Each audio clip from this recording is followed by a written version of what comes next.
Tell me, how many credit cards do you currently have? I carry one card. One credit card? Like 10 probably, like all the store ones with everything, 2. 10. 10? Well, I have 5, 6 credit cards. 5 or 6? Like a Visa, a couple American Express. Oh, and here comes another one, another Discover. And wow. I got one credit card, yeah. Oh yeah.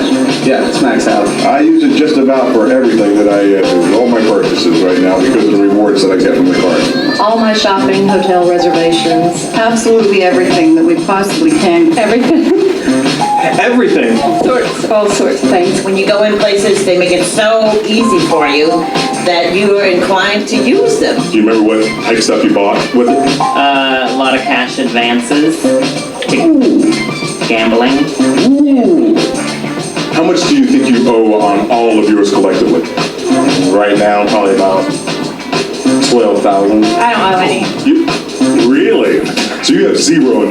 I pay them off every I month. think it's about 277. Nearly 20,000. 4,000. It's around $5,000.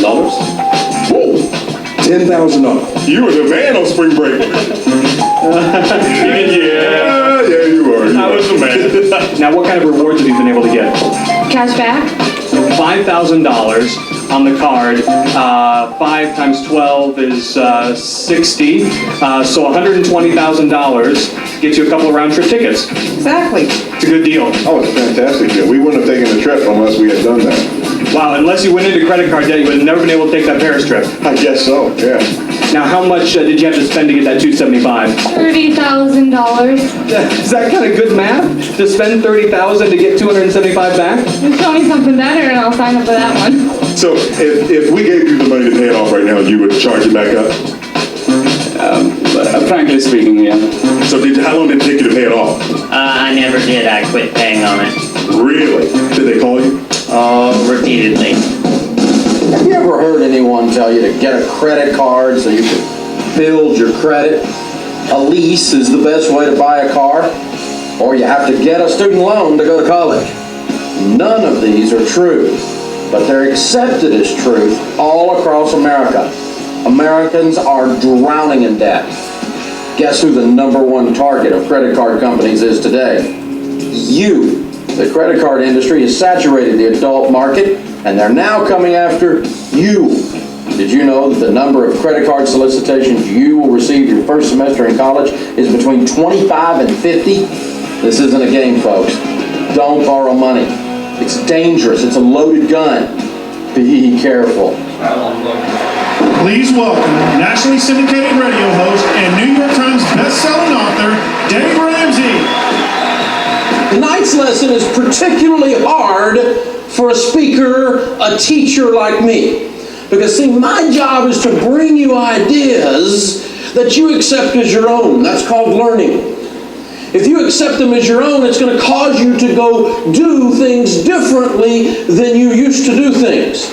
The problem I've got this evening is I've got an uphill battle. Because this lesson goes directly perpendicular against everything in our culture. Just about every message out there talks about how smart and wise you are to go into debt, and I am going to make the rarefied and crazy statement that I think debt is dumb. I think it's stupid.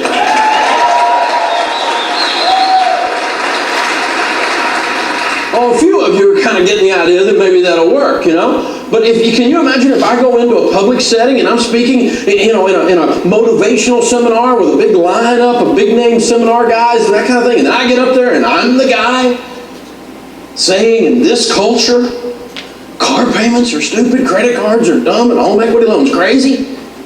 I mean, can you imagine that I'm the guy that says you can be a student without a student loan? I mean, that is exactly against everything you hear out there. And so what I've got to do is more than just merely tickle your brain a little bit to get you to look at things differently. I've got to completely crush a cultural paradigm to even be heard on this subject. I'm going to attempt to do that in our time together. With some of you it will work, and some of you are going to go, he's just crazy. The boy has just lost it. And that's fine, I'm cool with that because, well, we've already figured out normal is broke. And I don't want to be normal. My goal is total weirdness. The Wall Street Journal says 70% of Americans are living paycheck to paycheck. I don't want to be normal. Figure out what most of the people are doing out there. Don't do it, and you're in pretty good shape. That's an idea. But when it comes to this debt subject, you know, if you tell a lie, you spread a myth loud enough, long enough, and often enough, eventually it becomes accepted as the truth. You know, if I get my compass out, I could establish really quickly that right through there is north, according to a compass. Now, there's always some moron that will argue with that, isn't there? But that's the truth. But if I spent $482 million a year per year for a decade or two trying to convince people that was north, some would begin to believe it. Because they saw it on television, so it must be true. Everything on TV is true, isn't it? I mean, reality TV's real, isn't it? Come on, I mean, really. Isn't it amazing how we just buy into this stuff? And that's what we're talking about here. And see, debt has been marketed to us with such intensity, with such sophistication, and the marketing, with a large amount of marketing dollars for so long, that to even imagine living without debt requires a complete paradigm shift. A completely new way of looking at things. Now, the way you get a paradigm shift, and the way you get a new way of looking at things is you put stuff into your brain that wasn't in there before, and that's what we're going to do tonight. You know, when you read a book and you go, wow, I never thought of that way before, and it gives you a new way of looking at marriage, or a new way of looking at raising kids, or a new way of, you know, controlling your physique and losing weight, or building muscle, or learning to run, or ride bikes, or whatever it is you're going to do. When you get a new way of doing things from learning. And that's what we're doing here tonight, so congratulations for being with us. You know, our great-great-grandparents thought debt was a sin. I mean, think about it. Here's some interesting actual facts. The 1910 Sears catalog. Now, this is Sears. Credit card city, Sears. The 1910 Sears catalog said, buying on credit is folly. Now, that's another generation, isn't it? J.C. Penney, Mr. J.C. Penney, was nicknamed, because he was so tight, James Cash Penney, because he didn't believe in debt. And while he was alive, J.C. Penney, the stores, offered no credit, ever. Henry Ford, of Ford Motor Company fame, hated debt. Ford Motor never offered credit on cars until 10 years after General Motors did, because of Henry's personal disdain for debt.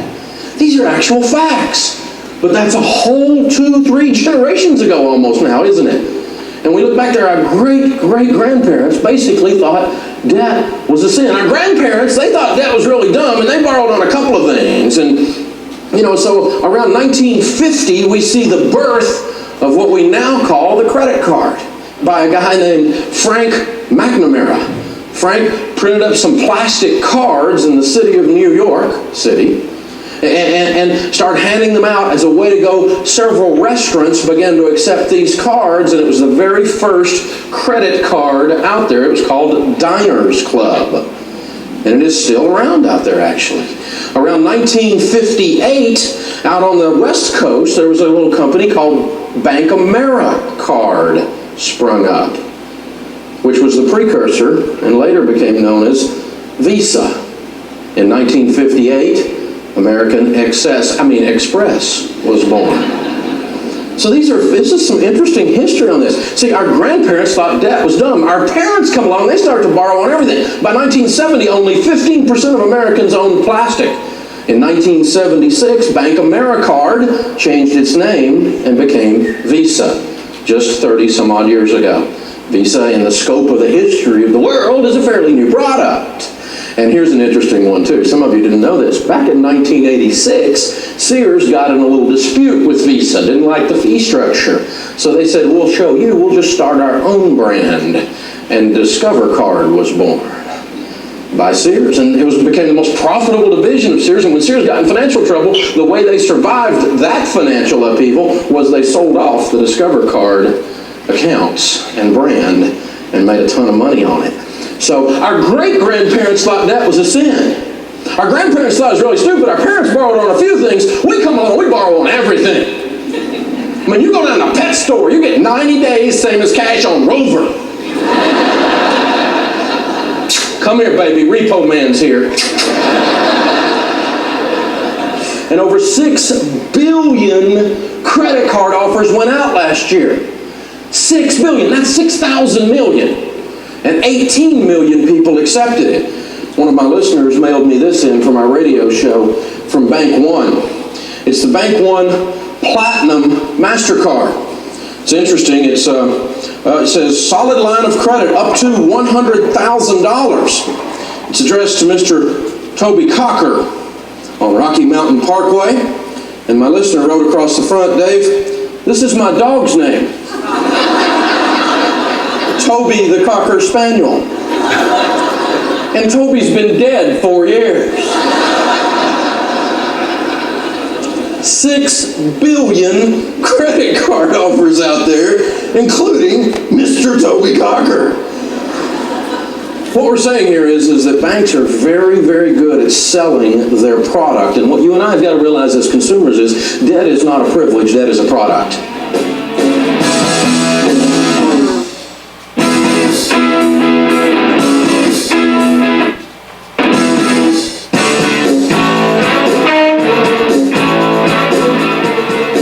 So how many of you own a business or in sales of any kind? Raise your hand. How would you feel if Monday morning when you got to the front door, there were people lined up down the street on one knee saying, please sell me your stuff? And you say, well, I'll have to check your credit. Wouldn't that be an interesting way to be? See, if you and I had done as good a job selling our stuff as the banks have selling Americans on believing debt is necessary to exist and debt is necessary to prosper, now we go in to buy their product on bended knee. We go in and say, please sell me your debt. And then when they approve us to buy their product, it's like getting accepted to a country club that nobody can get in. You know, it's like, I've got a plutonium card. I was accepted. Isn't that's tremendous marketing? It's called a negative sale. When you can get someone wanting something, take it away from them so they chase you to get it. That is powerful because everybody wants to get into a crowded restaurant, don't they? Everybody wants to buy something that's no longer on the shelves, don't they? That scarcity kind of feeling, and that's the way debt has been marketed and very effectively to where now we think we're someone if we get approved. Isn't that an interesting twist? And how they've been able to pull that off culture-wide, I think it's excellent. I think they're very, very smart, and I think they're very good at what they're doing.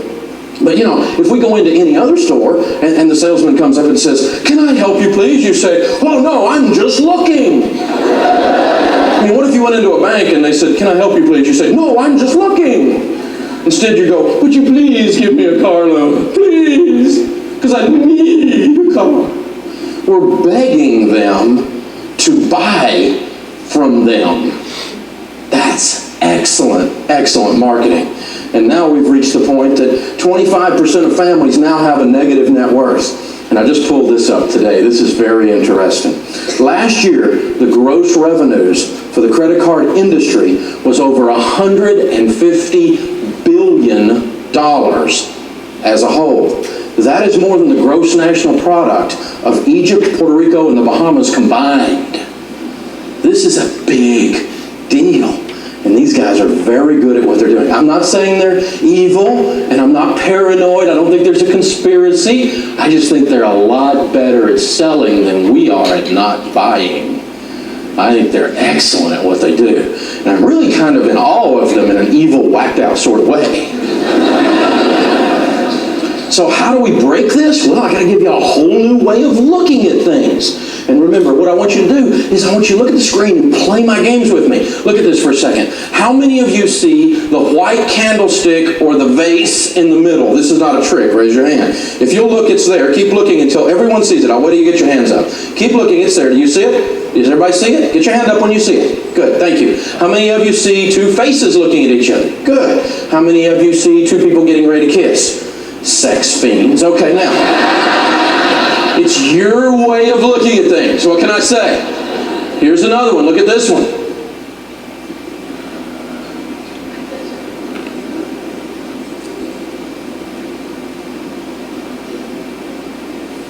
I Your eyes saw one immediately. You're either lost or you have arrived. Now, I don't know which it is, and we're not getting into the psychological mumbo-jumbo of that garbage, right? But the bottom line is, your eyes saw one quickly, didn't they? And then when we showed you the other one, you went, oh, there it is. Now, you could see that little thing 15 years from now, and your eyes will immediately see one, and your brain will say, there's another one. Wait a minute, let me look for the file. And then it comes forward, drops into the RAM, the short-term memory, and you'll go, oh, there's the other one. I remember now. I am nowhere. I am now here. The rich rules over the poor, and the borrower is slave to the lender. Slave to the lender. You see, what happens to most of us is we get out of school and we get married, right? No, this is not marriage. But Sharon and I, we got out of school, we had a little bit of a student loan debt. We had too much on a MasterCard and a lot on an Amico card, because when I was in college, I bought a couch on my Amico card. I don't think you're supposed to do that, are you? God said it was okay, though. And we started off our lives broke. You remember when you started off broke. We ain't got money, honey, but we got love. Good thing, too, because we ain't got no money.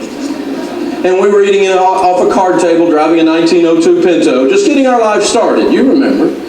And that's about the time all those Pintos were blowing up. I don't know if any of you remember that or not. And my wife was driving the Pinto, so we were getting a little worried here. My buddies are going, I bet you got good life insurance, don't you? So I got all embarrassed, went and bought my wife a brand new car I wanted. Yeah, some of the ladies understood that one, yeah. And then we're in this little apartment watching this television sideways that we bought at a garage sale. And so I went down to one of the electronics store and to get me a good television. 90 days, same as... Yeah, you know about that, because I'm a finance major. I'm going to get that free money. I'm going to use that free money. I'm going to beat them up. And I bought a stereo television, which meant I had to get a stereo. And then I had to get an entertainment center to put all this stuff in. Now, we're in a one-bedroom flea bag apartment eating off a card table, but we have a stereo system shaking 8-block area. Priorities, baby, priorities. And that's how we started off our lives. And then our friends came over and said, oh, you've been married 20 minutes and you haven't bought a house yet? Oh, renters go to hell. Oh, you can't be a renter. Gotta buy a house, gotta buy a house, gotta buy a house, gotta buy a house, gotta buy a house. Now listen, I want you to get a house, but broke people shouldn't buy a house. That blessing will turn into a nightmare. And so we went and we got a house with nothing down, because that's what we had to put down, nothing. They called it creative financing. We thought it was creative. Here we got no money, we signed our name and got a house. This is just good. In America, what a country. And we bought a house in the same neighborhood that I grew up in. You see, Larry Burkett used to say, we spend the first 5 to 7 years of our marriage trying to attain the same standard of living as our parents. Only takes them 35 years to get there. So we're in the same neighborhood as mom and dad, had a better car than mom and dad, and for sure had a better stereo system than mom and dad. That's how we started off our lives. We have people that look like this come into our office all the time. They're going, dude, can you get me out? See, the sad thing is 52% of the marriages in America end in divorce. Of those that divorce in the first 7 years, well, guess what they tell us? 90% of those say marriage problems caused the young marriage to crash. Money problems caused the young marriage to crash. You see, it's no fun like this to be married. You know why? Your leg gets tired. So we made a decision, Sharon and I, that the borrower really is slave to the lender. That's as true as the fact that is north. It's the truth. Whether we liked it, whether it was convenient, whether it hurt our feelings, it was still the truth. And we made a decision to get out of these things. And we worked like animals. We sold stuff. We drove old beat-up used cars. Our kids grew up in consignment sale. Yes, experienced clothing. But their college fund was funded Oshkosh Bagosh. And we made a decision we weren't living like everybody else. We figured out what normal was, and we didn't want any part of it. It took us a while. It took us a lot longer than some of you that are working our program. But finally we reached the point. Finally we busted it and we pushed and we twisted and we turned and we sacrificed and we didn't go on vacation and we did all the stuff we talk about all the time. And finally we paid off everything, even the house.